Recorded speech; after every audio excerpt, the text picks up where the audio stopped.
5 short deranged tales.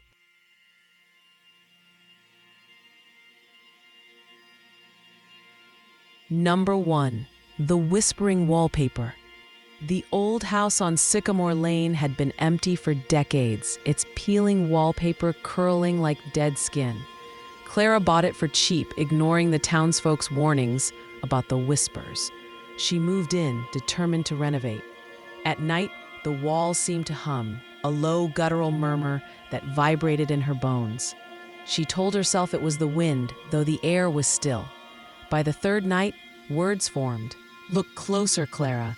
She tore at the wallpaper, revealing older layers beneath, each patterned with faint, hand-drawn faces. Their eyes seemed to follow her, their mouths twitching as if speaking. She laughed it off as exhaustion, but the whispers grew louder, naming her fears, her secrets, things no one could know. She found a knife and slashed deeper, uncovering a layer of crimson-stained paper, the faces now screaming. "Join us," they hissed.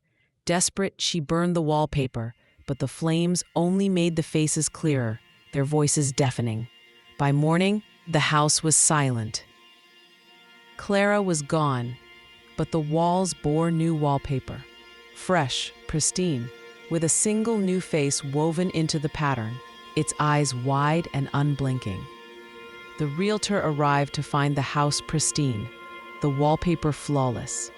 He smiled, knowing it would sell again. As he locked the door, the new face in the pattern winked at him. Number 2, the clockmaker's gift. Eli found the pocket watch in a thrift shop, its gears ticking backward. The shopkeeper, a gaunt man with trembling hands, said it was a clockmaker's final creation, cursed but exquisite. Eli, a collector, couldn't resist. At home, the watch's ticking filled his apartment, louder than it should have been. Each night it wound itself, and Eli's dreams twisted, visions of faceless figures winding his limbs like springs. He noticed his reflection aging backward, his skin smoothing, his hair darkening. Thrilled, he thought the watch granted youth, but his body grew smaller, his memories fuzzier. He tried to smash it, but the watch only ticked louder, its hands spinning wildly. One night, he woke to find his hands tiny, childlike, and the room towering. The faceless figures from his dream stood over him, their gear-like eyes gleaming. "Time to rewind," they whispered, winding his body tighter until he couldn't move. By dawn, the apartment was empty, the watch gone. Years later, the shopkeeper sold the watch again, chuckling as he handed it to a new collector. Inside its case, Eli's tiny, contorted face was etched into the gears, forever ticking backward. Number 3, the choir in the fog. The fog rolled into Willow Creek overnight, so thick it swallowed the stars. Sarah heard singing from the woods, a haunting, wordless choir that made her skin prickle. The townsfolk avoided the forest, whispering of lost travelers, but Sarah was curious. She followed the sound, her flashlight cutting through the mist. The voices grew clearer, a melody both beautiful and wrong, like a hymn sung underwater. She stumbled into a clearing where shadowed figures stood in a circle, their faces blurred, their mouths open in song. They didn't notice her, but the air grew heavy, her breath shallow. She tried to leave, but the fog thickened, the voices pulling her back. "Sing with us," they urged, and her throat burned as if forced to join. She ran, the choir's song chasing her, until she reached home, gasping. The fog lifted by morning, but the singing didn't stop. It was inside her now, vibrating in her skull. Sarah's neighbors noticed her humming that eerie tune, her eyes vacant. One night, she walked into the woods, joining the choir. The next day, a new voice echoed from the fog, hers. Number 4, the marionette shadow. The antique marionette hung in Leela's attic, a gift from her late grandmother.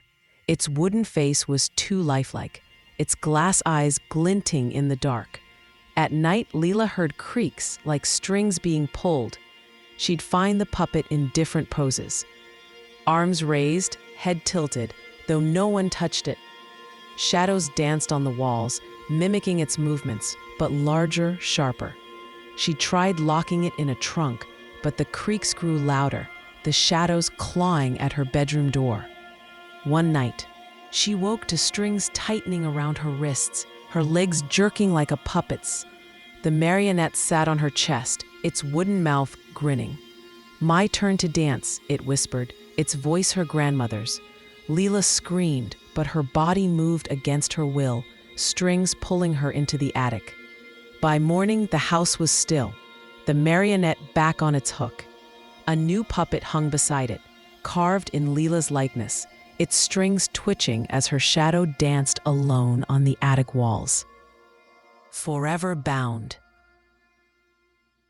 Number 5. The Hungry Mirror.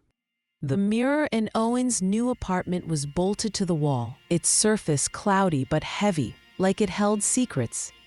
He noticed it reflected things wrong, his face too pale, his eyes too wide. At night, it showed glimpses of another room, dark and cluttered, with hands reaching from the edges. He covered it with a sheet, but the fabric slid off by morning. One night, he saw his reflection step closer, its lips moving silently. "Feed me," it mouthed. Owen laughed nervously, but his reflection didn't. It reached through the glass, cold fingers grazing his face. He stumbled back, but the mirror pulled, his body sinking into its surface.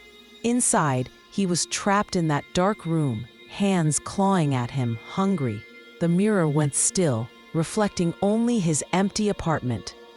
His landlord noticed Owen's absence, but smiled at the mirror, now clearer, shinier.